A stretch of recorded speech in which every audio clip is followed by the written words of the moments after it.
ോട് പ്രതികരിക്കാൻ അന്വേഷി നേതാവ് ശ്രീമതി കെ അജിതയുണ്ട് നമ്മോടൊപ്പം. തത്സമയം ശ്രീമതി കെ അജിത, പൾസർ സുനി നടിയെ ആക്രമിച്ച കേസിലെ മുഖ്യ പ്രതിയുടെ വെളിപ്പെടുത്തലാണ് ഇപ്പോൾ റിപ്പോർട്ടർ ടിവിക്ക് ലഭിച്ചിരിക്കുന്നത്.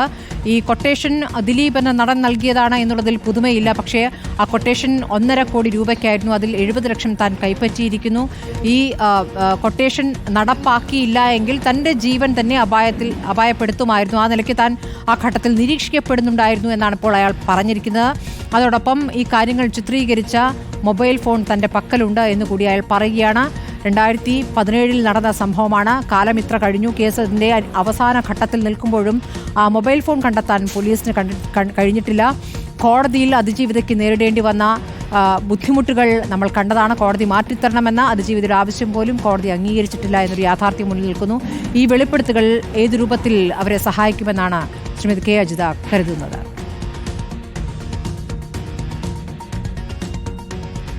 ഈ വെളിപ്പെടുത്തൽ എനിക്ക് ഐസ്ക്രീം പാർലർ കേസുകളിലെ രജീനയുടെ വെളിപ്പെടുത്തലായിട്ട് ബന്ധപ്പെടുത്താനാണ് തോന്നുന്നത്. അതുപോലെ ആ കേസ് തെളിയിക്കാൻ അത്രയും എന്താ പറയുക തെളിവുകളുള്ള സ്റ്റേറ്റ്മെൻറ്റ് വേറെ ഇല്ലായിരുന്നല്ലോ. അതുപോലെ തന്നെ പൾസർ സുനിയുടെ ഇന്നത്തെ മൊഴി ഈ കേസിൻ്റെ അവസാന ഘട്ടത്തിൽ വിധി പറയാൻ പോകുന്ന അവസ്ഥയിലാണ് അത് നിൽക്കുന്നത്. വിധി പറയാൻ പോകുന്ന ജഡ്ജിയെക്കുറിച്ച് എല്ലാവർക്കും അറിയാം എന്തൊക്കെയാണ് ആ മെമ്മറി കാർഡ് കൊണ്ട് കളിച്ചിട്ടുള്ളതെന്നും. അതൊക്കെ ഇപ്പം പരസ്യമായ രഹസ്യമാണെന്ന് പറയാം. അത്തരത്തിലുള്ള എല്ലാ ദിലീപിന് അനുകൂലമായ, ദിലീപ് എന്ന പ്രതിക്ക് അനുകൂലമായ എല്ലാ കളിയും കളിച്ചിട്ടുള്ള ഒരു ജുഡീഷ്യറിയാണ്, ഒരു ജഡ്ജാണ് അവിടെ ഇരിക്കുന്നതെന്നുള്ളത് പൊതുജന ധാരണയാണ്. എൻ്റെ ധാരണ ഞാൻ പറയുന്നില്ല. അതൊക്കെ വെച്ചിട്ട് ഇപ്പം ഇങ്ങനെയൊരു മൊഴി കിട്ടിയിട്ട് ഈ കേസ് എങ്ങനെ മുന്നോട്ട് കൊണ്ടുപോകും എന്നുള്ളത് തീർച്ചയായിട്ടും നിയമജ്ഞർ ഇന്ന് ചർച്ച ചെയ്ത് തീരുമാനിക്കേണ്ട കാര്യമാണ്.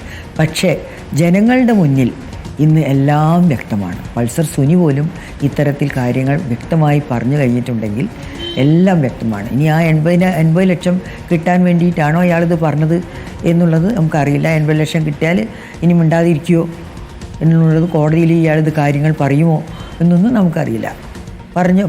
പറയാതിരിക്കാം. പക്ഷേ ജനങ്ങളുടെ മുന്നിൽ കാര്യങ്ങൾ വ്യക്തമായി കഴിഞ്ഞു. ദിലീപ് തന്നെയാണ് പ്രതി എന്നുള്ളതിൽ ആർക്കും സംശയമില്ല.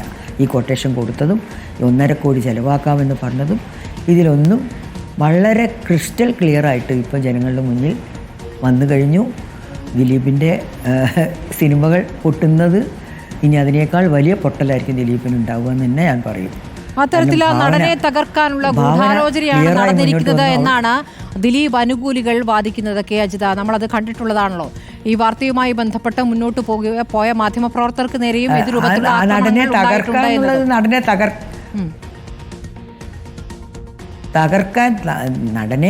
എന്ന് പറഞ്ഞാൽ നടൻ ആ കുറ്റം ചെയ്തിട്ടുണ്ടെങ്കിൽ നടൻ തകരി തന്നെ വേണം.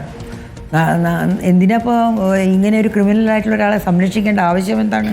ദിലീപ് അനുകൂലികൾ അങ്ങനെ പലതും പറയും. ദിലീപിൻ്റെ പൈസ പറ്റിയവരും ദിലീപിനെ ആശ്രയിച്ച് ജീവിക്കുന്നവരൊക്കെ അങ്ങനെ പറയും. പക്ഷേ പൊതുസമൂഹം ഇതെല്ലാം കാണുന്നുണ്ട് എന്നുള്ളത് എല്ലാവരും വ്യക്തമാക്കണം. എല്ലാവർക്കും വ്യക്തമാക്കണം. ഞാൻ അതാ പറയുന്നത്.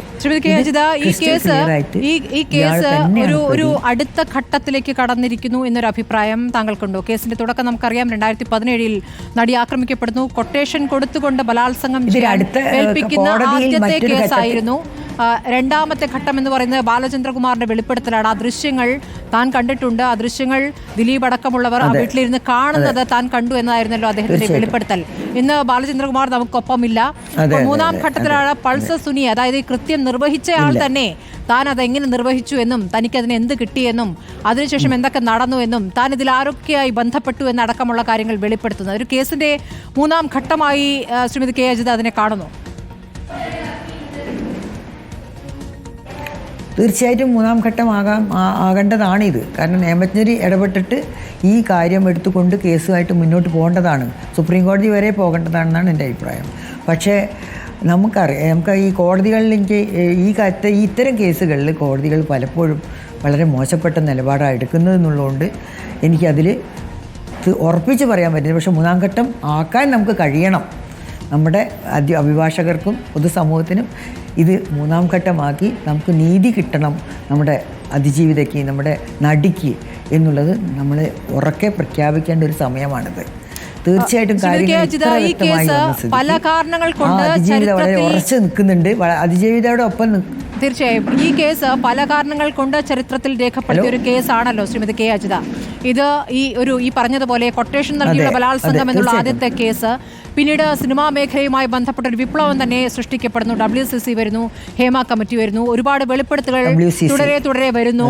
അതിനുശേഷം അവിടെ സിനിമാ മേഖലയിൽ തന്നെ ഒരു ശുദ്ധീകരണ ക്രിയ നടക്കുന്നത് എത്രത്തോളം വിജയിച്ചു എന്നറിയില്ല. എന്നാലും ഒരു ഘട്ടം വരെ ഒരു ഭയപ്പാട്, ഇങ്ങനെയൊക്കെ ചെയ്താൽ പിടിക്കപ്പെടുമെന്നുള്ളൊരു ഭയം ഉടലെടുക്കാൻ അല്ലെങ്കിൽ അങ്ങനെ സൃഷ്ടിക്കാൻ ഈ കേസിന് സാധിച്ചിട്ടുണ്ട്. മാത്രമല്ല തൻ്റെ മുഖമിതാ ലോകം കാണട്ടെ, താനിതാ വിളിച്ചു പറയുന്നു എന്ന രൂപത്തിൽ നടി തന്റെ മുഖം വെളിപ്പെടുത്തിക്കൊണ്ട് നടത്തിയ അഭിമുഖവും ആ ധീരമായ അഭിമുഖവും നമ്മുടെ മുന്നിലുണ്ടല്ലോ അജിത. അതെ,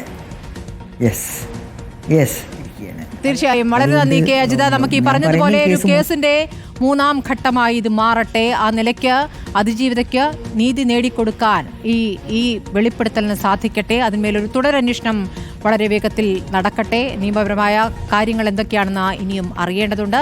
വളരെ നന്ദി കെ അജിത ഈ ഘട്ടത്തിൽ പ്രതികരിച്ചതിന്.